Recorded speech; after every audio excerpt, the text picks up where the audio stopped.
आज मैं आप लोग को एक इंस्पायरिंग स्टोरी बताने वाला हूँ जिसका टाइटल है 4 brave children of the jungle. तो मैं रात को इंस्टा पर ऐसे स्क्रॉल मार रहा था जैसे सारे वेले लोग करते हैं, तभी मेरे सामने एक स्टोरी आई।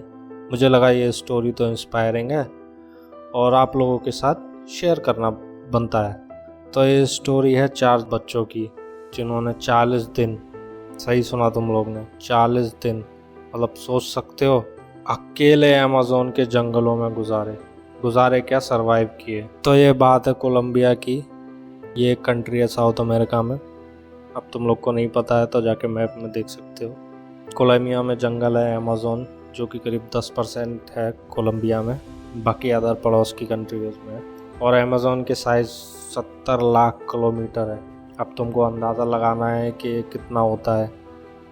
तो इंडिया का साइज़ है 32 लाख स्क्वायर किलोमीटर, मतलब सिर्फ जंगल का एरिया इंडिया से 2 गुना से भी ज़्यादा है। अमेज़न और पूरा भरा हुआ है जानवर, इंसेक्ट और बहुत अन्य आइडेंटिफाइड स्पीशीज से, जो भी डिस्कवर भी नहीं हुई है। इस एरिया में अगर कोई खो जाए तो भाई साहब उसका तो क्या ही होगा। तो आते हैं इन 4 सर्वाइवर्स की कहानी पर। Leslie as 13, Solani as 9, टियन as 4 और एक इन्फेंट नवजात बच्चा था इनके साथ। उनकी माँ मैग्डलिना, पायलट और एक लोकल नेता। ये 7 लोग एक छोटे से प्लेन में अमेज़न के ऊपर से जा रहे थे।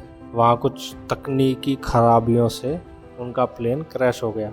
अब तकनीकी खराबियाँ क्या हुई इसके बारे में मैंने न्यूज़ में देखा, बट ऐसा कुछ पता नहीं चला।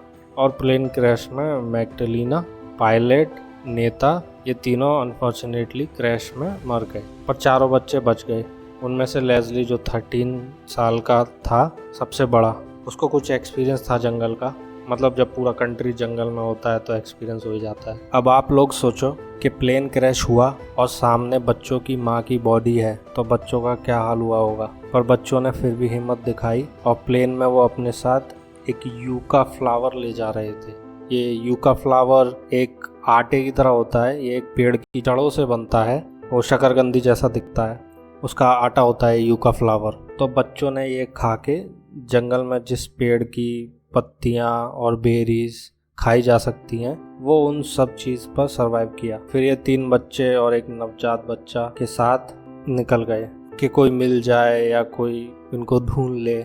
साथ ही दूसरी तरफ बच्चे नहीं मिले तो ये नेशनल इशू बन गया। तो कोलंबिया प्रेसिडेंट, जो कि इस समय गुस्तावो पेट्रो हैं, इन्होंने एक सर्च टीम बनाई जिसमें 100 आर्मी ट्रूपर, लगभग 70 लोकल इंडिजिनियस लोग जिनका घर ही जंगल होता है। अब इस कॉम्बो बनाने का ये फ़ायदा था कि आर्मी कितनी भी ट्रेनिंग ले ले पर वो इंडिजिनियस लोगों से ज़्यादा जंगल को नहीं समझ सकती। तो इंडिजिनियस लोगों की जंगल की समझ और आर्मी की ट्रेनिंग एंड इक्विपमेंट साथ में लेके ये लोग ने सर्च ऑपरेशन चलाया। यहाँ बच्चों को ढूंढते ढूंढते 30 दिन निकल गए और इन 30 दिनों में टीम को कहीं कहीं इन्फेंट बच्चों के, जो इन्फेंट बच्चा था उन लोग बच्चों के साथ, उसके डायपर मिले और बड़े बच्चों के पैरों के निशान मिले।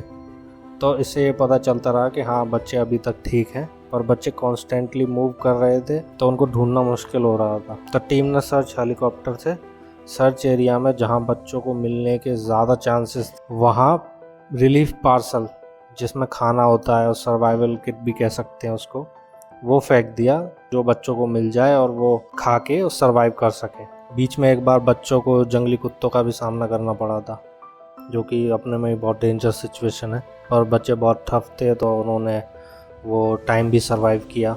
अब 40 दिन बीत गए, बच्चे बहुत कमज़ोर हो गए थे और खाना भी ख़त्म हो गया था। तो उन्होंने जो बेरीज और जो फ्लावर था सब ख़त्म हो गया था। तो उनमें से एक इन्फेंट बच्चा था जो वो रोने लगा। रोने की आवाज़ सुन के टीम बच्चों को लोकेट कर पाई।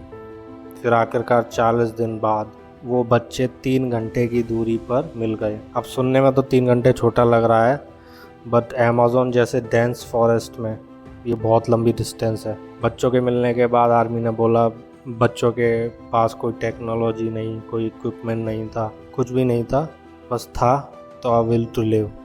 मिलते हैं नेक्स्ट वीडियो में।